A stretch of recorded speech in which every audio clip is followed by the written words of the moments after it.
No delay, let's begin right away. Starting off with Hindenburg's L2D, the first minor interaction is being able to tear her pantyhose by swiping along her left thigh. The effect remains even when you let go, and you can fix it if you so wish. The second set is much more interesting. First, tap on the vinyl record player. Hindenburg will spawn 5 cards. There are 2 randomized orders that cannot be reshuffled, unlike Laffy 2. There are 4 events that can happen in total.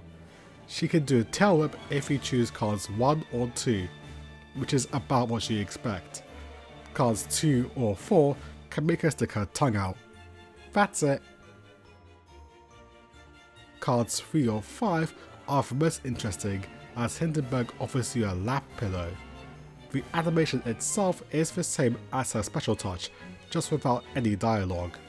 However, with cards 1, 3, 4 and 5, there is a chance that you will pull a blank instead and receive nothing.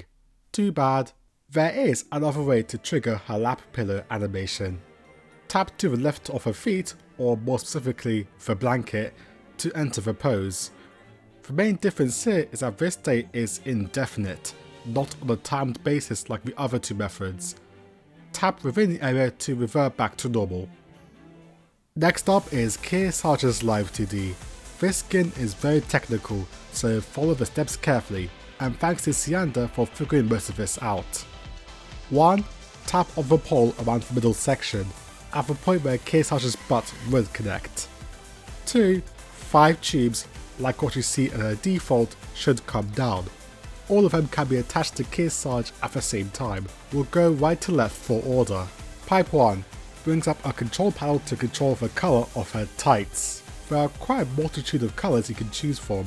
You can stick with black, or go right, or variants of pink. Pipe 2. This is a mood slider. Drag left or right to determine the expression she has on her face.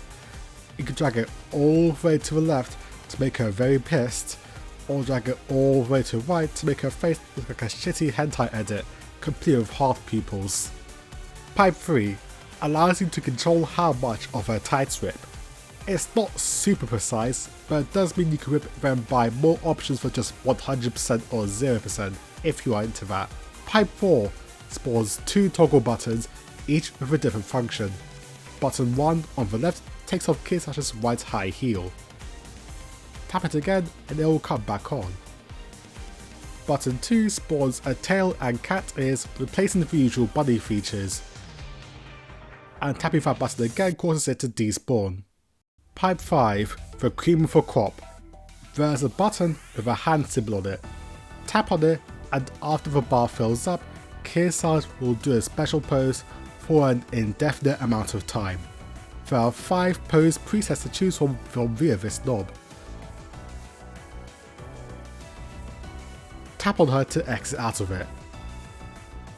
There's also this very transparent green bar. Swipe up on it to get rid of the control panel if you only want to see Kearsarge and not UI sliders. And at any point in this process, you can tap around the central pole area to exit the skin settings altogether. The edits you did to her will be saved unless you switch secretaries or fully restart the game. Whew. By comparison, Kazagumo's L2D is a lot more basic. There are 2 tea drinking animations. One is caused by tapping the stationary teapot to the left of the Marju. I'll refer to this as the hot tea animation, given how Kazagumo reacts. The second is caused by tapping the teapot in Kazagumo's hand, and I'll refer to this as the sweet tea animation. By tapping the bird on her hat, a ball of mochi will spawn and Kazagumo will eat it. Make sure you are fully touching the bird, otherwise you will trigger one of her dialogue lines instead. The final one I could find was a little tricky to pull off, similar to Hakuryu's katana from last time. From the tea sipping Marju, swipe up from a particular position and you'll have a piece of hay. Drag it close to Kazagumo and 2 animations can occur. While I thought it depended on how far the hay was from Kazagumo's face when you let go, it's actually random between if you get a shudder or a full on sneeze. That is it for today and this year. This might be my final upload of 2023. I hope you enjoyed all of the videos this year. like and subscribe to help the channel, and I'll see you in the new year.